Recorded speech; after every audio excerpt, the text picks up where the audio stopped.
की थी। जितिन प्रसाद का कहना यह है बीजेपी सरकार ने छुट्टी रद्द की, यह भी जितिन प्रसाद ने कहा। कांग्रेस ब्राह्मण कार्ड खेलने में आगे आई है। बीजेपी ने कई सारी छुट्टियां रद्द की थी। जितिन ने यह भी कहा महापुरुषों की जयंती पर छुट्टी रद्द की थी। अभिषेक, कांग्रेस ही बची थी, अब कांग्रेस भी कूद आई है। परशुराम जयंती के मौके पर छुट्टी बहाल के लिए कुछ लोग कह रहे हैं कि मूर्ति लगवाएंगे, कुछ कह रहे हैं अस्पताल बनवाएंगे। अब पूर्व केंद्रीय मंत्री कह रहे हैं कि परशुराम जयंती के दिन छुट्टी कर दीजिए। देखिए, कांग्रेस इससे बच भी नहीं सकती थी, उसको इस बारे में कुछ ना कुछ कहना था, करना था, क्योंकि समाजवादी पार्टी, बीएसपी और बीजेपी जो कि अनौपचारिक रूप से राम मंदिर के शिलान्यास के बाद से वो अपने आप को ऐसा मान के चल रही है कि ब्राह्मण वोट अपर क्लास के लोग उनके साथ हैं।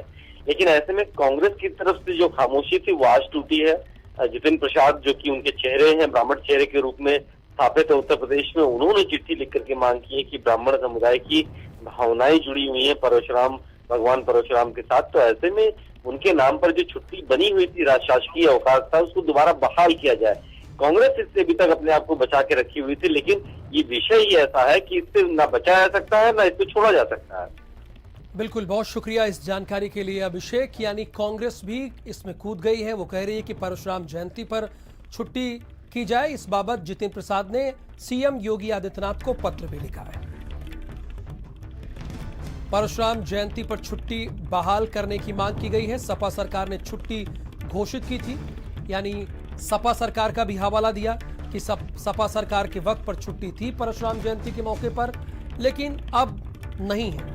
सीएम योगी आदित्यनाथ की सरकार ने इस छुट्टी को रद्द कर दिया और बहुत सारी छुट्टियों को भी उन्होंने रद्द किया जो महापुरुषों के नाम की थी। लेकिन समझना होगा कि ऐसा क्यों इस सरकार ने किया, यह भी समझना होगा। जितिन प्रसाद ने यह कह तो दिया, लेकिन हकीकत तो यह है कि महापुरुषों के बारे में पढ़ाया जा सके, लोगों को उनके बारे में बताया जा सके, इसलिए महापुरुषों के नाम पर जो छुट्टियां थी उसे बंद कर दिया गया। उस दिन स्कूल कॉलेजेस खोले गए जिससे उस दिन उन महापुरुषों के बारे में जानकारी हो, लोगों को बताया जाए उन महापुरुषों के बारे में।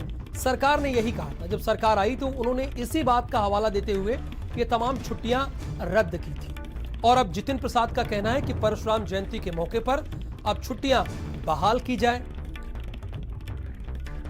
समाजवादी पार्टी कह रही है कि वो सबसे भव्य मूर्ति लगवाएगी परशुराम की।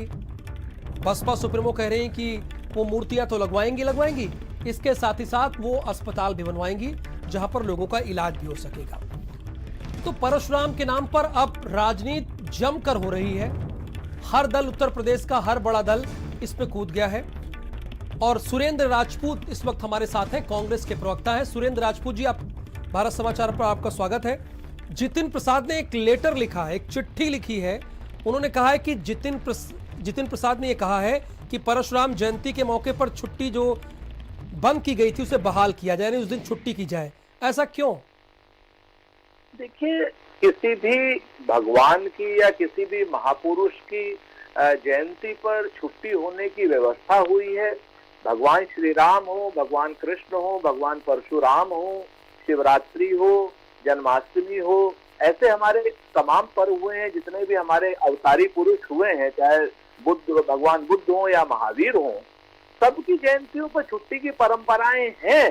तो वो उसी परंपरा का निर्वहन करते हुए पहले सरकार ने छुट्टी की थी जयंती मनाने के लिए, और वो फिर ये छुट्टी विड्रॉ कर ली गई वर्तमान सरकार में।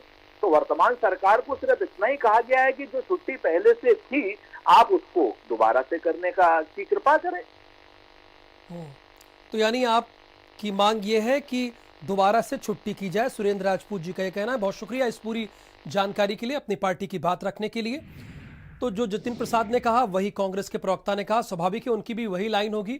तो सपा सरकार में छुट्टी थी लेकिन इस सरकार में नहीं है, इस बात का भी हवाला दिया गया है। इस बात को भी गौर कीजिएगा। इधर मेरठ में एमएलए सत्य